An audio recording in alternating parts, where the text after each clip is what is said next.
الحمدللہ رب العالمین الصلاۃ والسلام علی سید الانبیاء والمرسلین اما بعد فاعوذ باللہ من الشیطان الرجیم بسم اللہ الرحمن الرحیم۔ نبی کریم رؤوف الرحیم صلی اللہ تعالیٰ علیہ وسلم پر درود پڑھنے کی بکثرت فضیلتوں میں سے ایک فضیلت یہ بھی ہے، جو کوئی شخص نبی کریم صلی اللہ تعالیٰ علیہ وسلم پر محبت کے ساتھ درود پاک پڑھتا ہے، اللہ عز و جل اسے 10 رحمتیں عطا فرماتا ہے، 10 گناہ معاف فرماتا ہے، 10 نیکیاں اس کے نام اعمال میں درج کی جاتی ہیں۔ صلو علی الحبیب صلی اللہ تعالیٰ علی محمد صلی اللہ تعالیٰ علیہ وآلہ وسلم۔ ماہ رمضان المبارک میں ایک خوبصورت عبادت ہے جس کا نام ہے روزہ،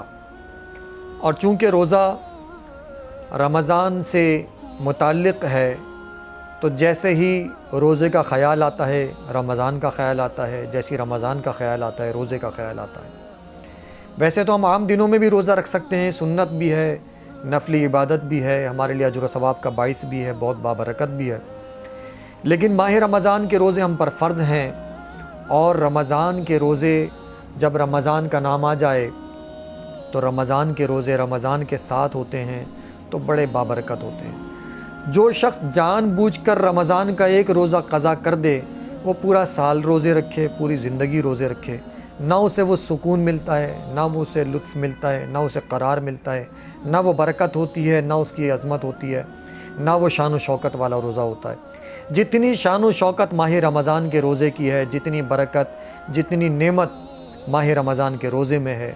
یہاں تک کہ ماہ رمضان میں ایک روزہ جان بوجھ کر قضا کرنا اتنا مشکل ہے، اتنا تکلیف دہ ہے کہ رمضان کے بعد 60 روزے اس کے کفارے میں اور ایک روزہ اس کے بدل کا یعنی اس کی قضا کا رکھا جائے،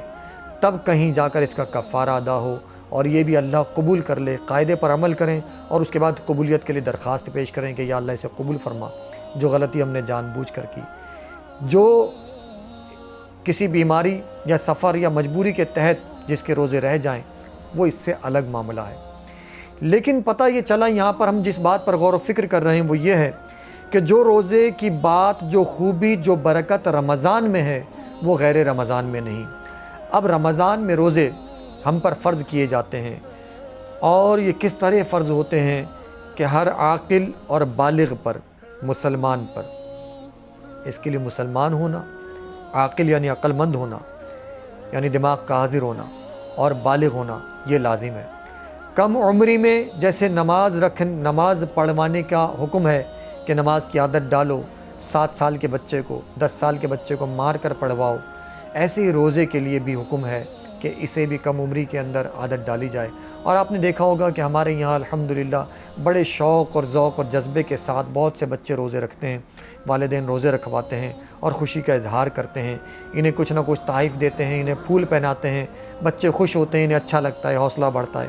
اگرچہ دن گزرتے کے ساتھ کچھ مشکل بڑھنا محسوس ہوتی ہے اور کچھ تھکاوٹ محسوس ہوتی ہے، لیکن یہ چھوٹے چھوٹے بچوں کا حوصلہ ہوتا ہے، اور جیسے جیسے افطار کا وقت قریب آتا ہے اس کی روحانیت اور برکت بڑھتی چلی جاتی ہے۔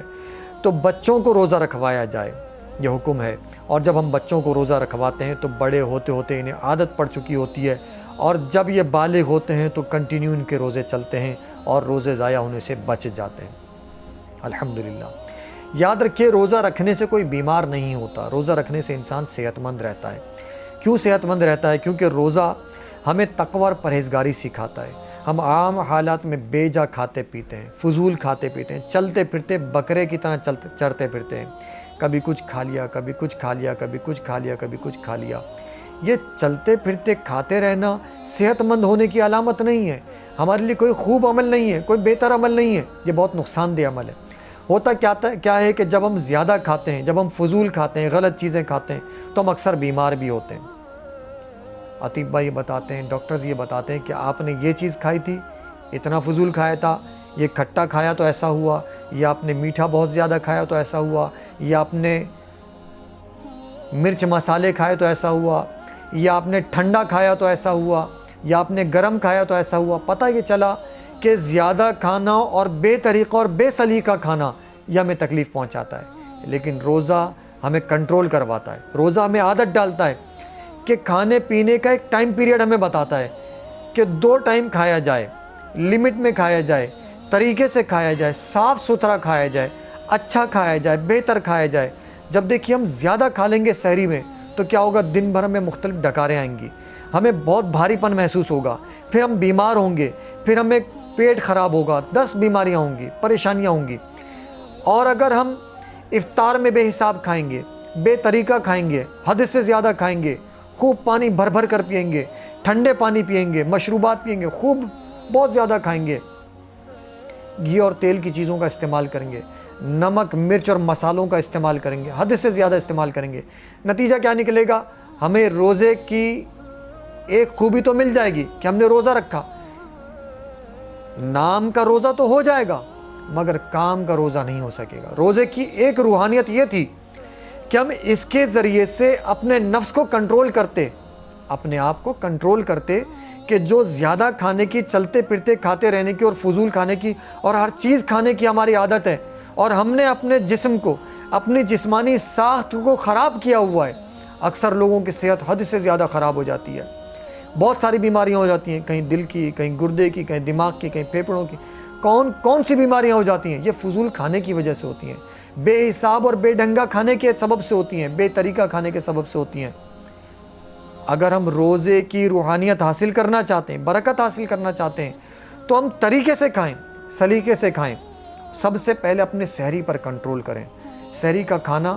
اچھے طریقے سے کھائیں, کسی اچھے ڈاکٹر سے معلوم کریں, کسی اچھے حکیم سے معلوم کریں کہ ڈاکٹر صاحب, حکیم صاحب بتائیے کون سا کھانا مجھے سحری میں کھاؤں تو میرے لیے فائدہ مند ہے, کہ میرا دن بھی اچھا گزرے, مجھے کنٹرول بھی رہے, اور میرے لیے روزے میں طاقت اور قوت بھی ملے, اس کی برکت بھی ملے, روحانیت بھی ملے.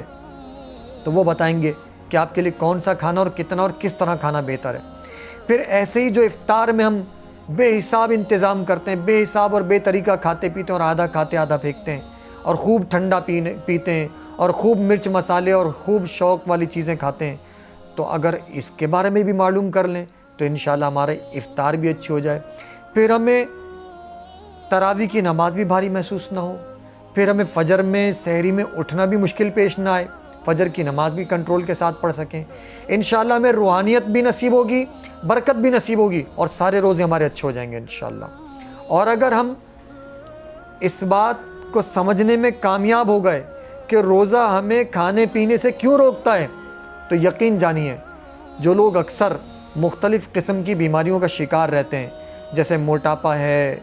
اور دیگر بیماریاں ہیں, اور دل کی اور پھیپھڑوں کی اور گردوں کی بہت ساری بیماریاں ہوتی ہیں,